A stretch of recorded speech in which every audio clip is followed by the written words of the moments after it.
Welcome back to my channel. This is part 2 of The House That Whispers. Don't forget to like, subscribe, and turn on notifications so you never miss what waits in the dark. After that night, after the house whispered my name, I couldn't stay still anymore. I needed answers. The next morning, I drove into town. The sun was out, warm and golden, but it didn't comfort me. It only made me feel like I was walking through a stage play, and everyone else knew their roles while I was trapped in the wrong script. I went straight to the archives, an old brick building on the edge of town. Inside, the air was stale, thick with the smell of dust and yellow paper. Shelves towered above me, lined with leather-bound ledgers and newspapers so fragile they seemed ready to crumble. The clerk didn't ask questions. He barely looked up. But the moment I mentioned Harrington House, his hands froze, and when his eyes finally met mine, there was a flicker. Not surprise, not confusion, but fear. He whispered, "Not many go digging for that place." And then he left me alone. The records stretched back centuries. Deeds, census reports, wills, obituaries. Piece by piece, I began to trace the lineage of the house. And the further I dug, the darker the picture became. The house was built in 1782, but it wasn't the original house. There had been another before it, a manor that burned down with no survivors. The Harrington family rebuilt brick over ash, timber over bone. Every generation since ended the same way.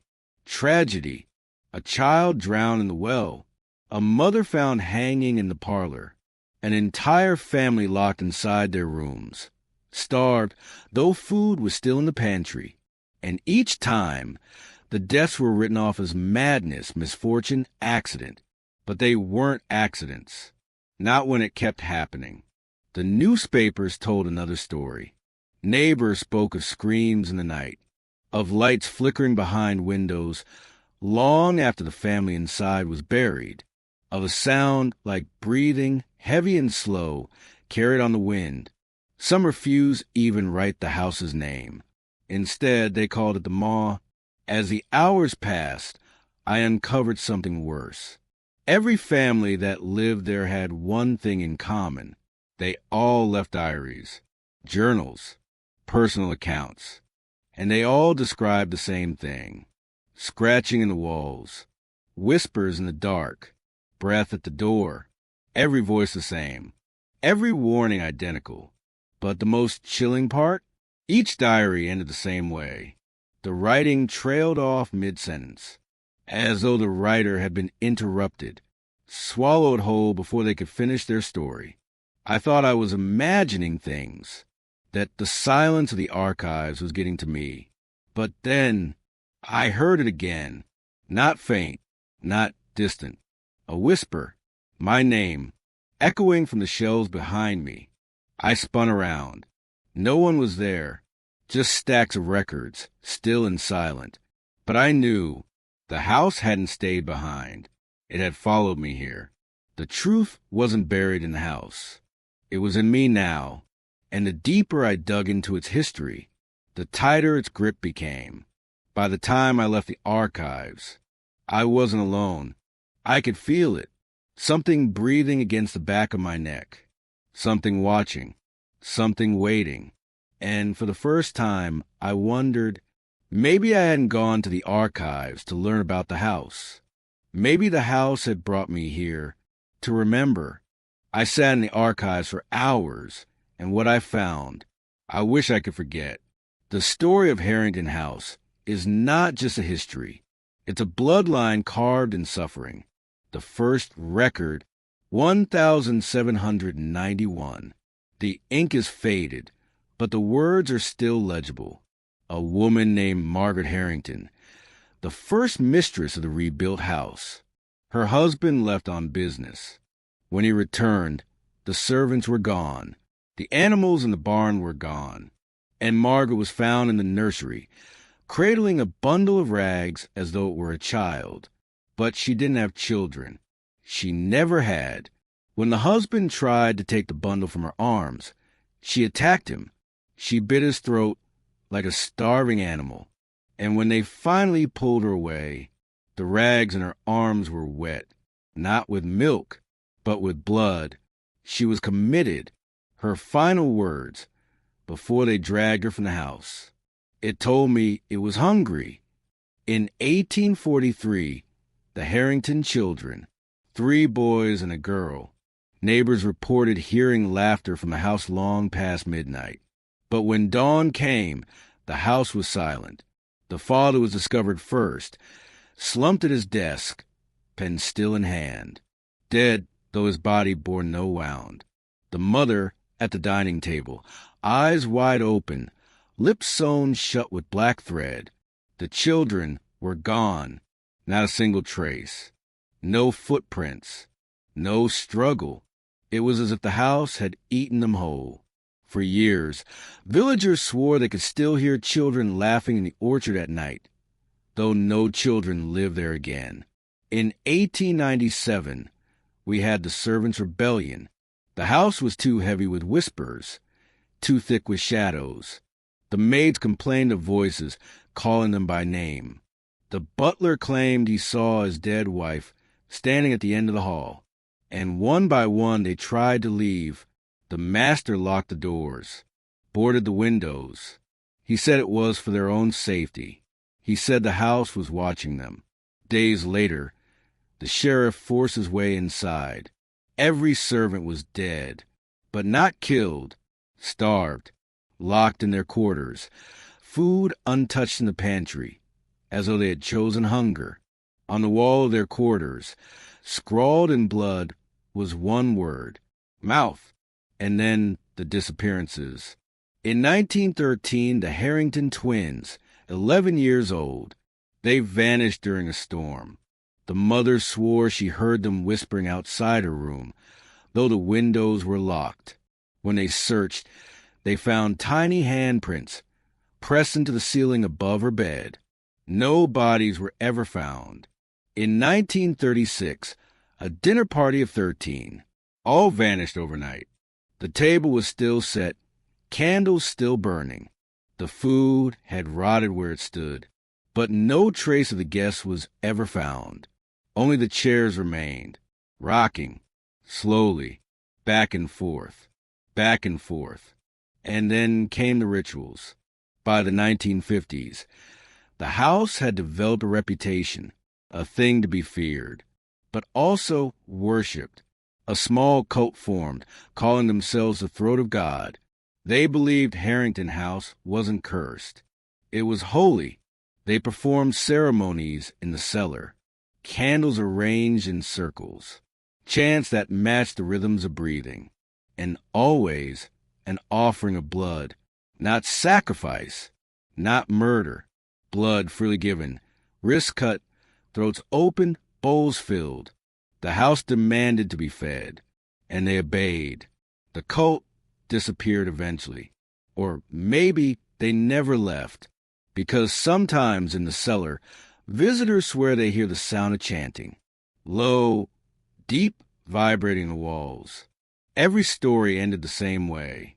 Never resolution, never survival.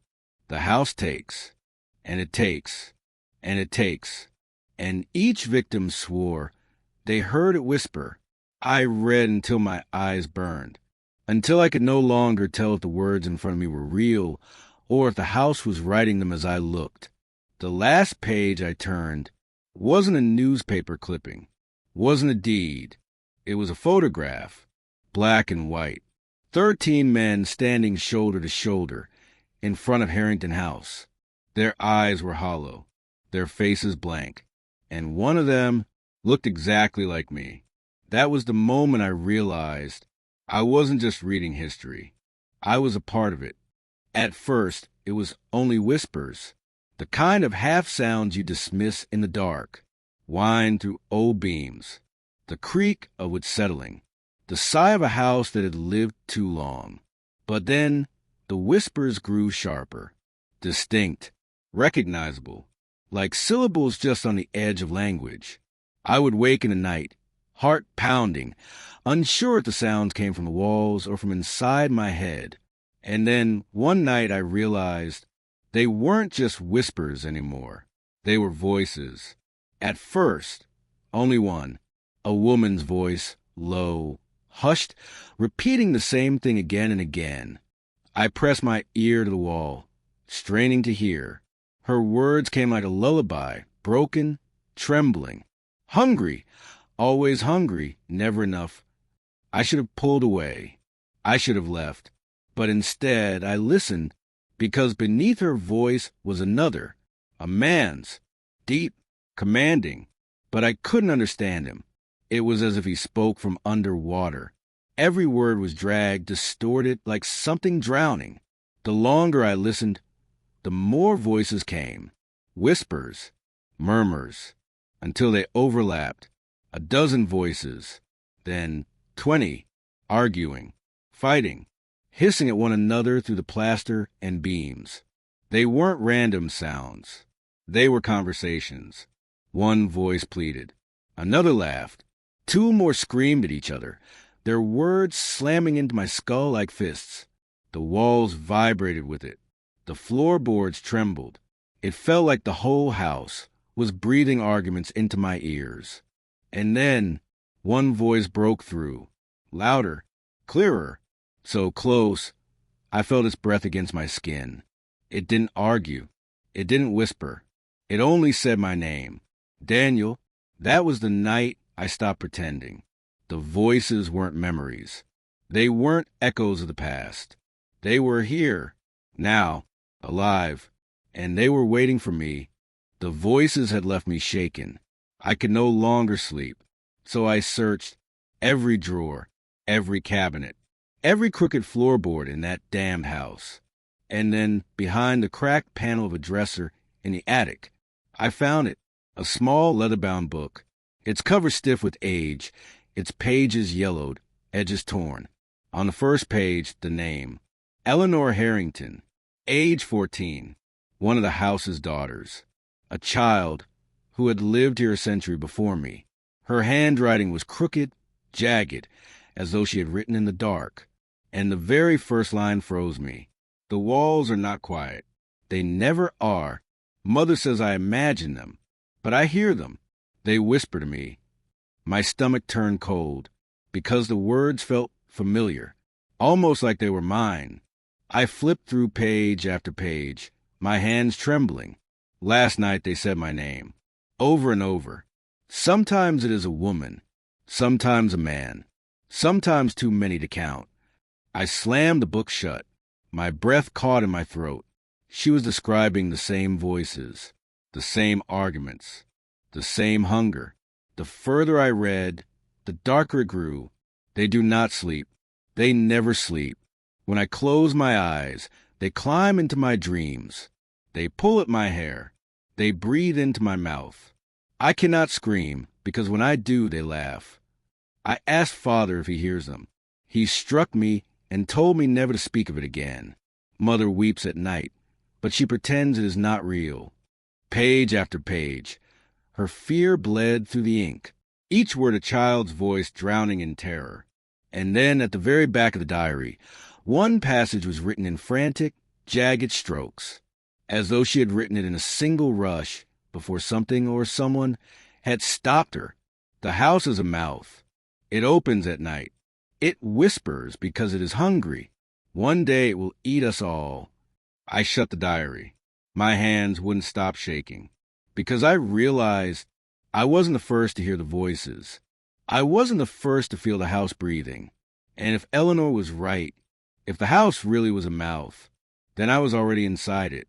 After I found Eleanor's diary, the house changed. It no longer tried to hide. It wanted me to know.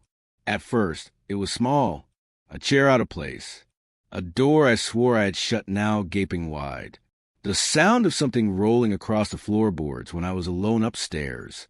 But then it grew bolder. One night, I was in the study, the diary open in front of me, candlelight flickering. I thought I heard breathing right behind me. When I turned, the rocking chair in the corner moved slowly back and forth. back and forth, as though someone had just stood up from it. And then the books. One by one, they slid from the shelves, first gently, then violently, slamming against the floor until the room echoed with the sound of falling words. I stood frozen, too terrified to breathe. The air smelled of dust and something rotten. The next evening, it grew worse. I lit every lamp in the house, but shadows still stretched across the walls. They twisted and crawled like insects, writhing in shapes that did not belong to any man. Sometimes I thought I saw faces in them, mouths opening, eyes watching, always watching. The longer I stared, the more I realized the shadows didn't move with me. They moved against me, as though the house itself was alive, and I was merely a trespasser inside its skin. That night, everything changed.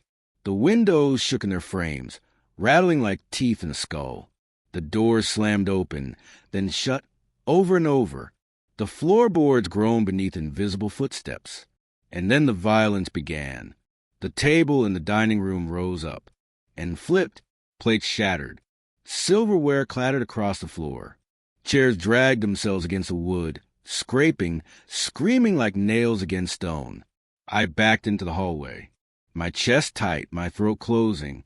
And then the photographs on the walls began to fall, one after another, smashing glass across the floor until the walls were bare. And in the silence that followed, I swore I heard a laugh, low, mocking, carried on the walls themselves. It was no longer just whispers. The house was speaking through violence now, and I was its target. For nights, the chaos grew worse. Chairs dragged across the floors on their own. Shadows curled against the walls like smoke. Objects flew, shattering, slamming, breaking. But then it shifted. It became quieter again. Quieter, but closer. The whispers returned. At first, I thought it was the same as before. Faint, murmured, words I couldn't make out. But one night, lying in bed, staring at the ceiling, I heard it clear. A voice, soft, low, breathing against my ear. Don't close your eyes.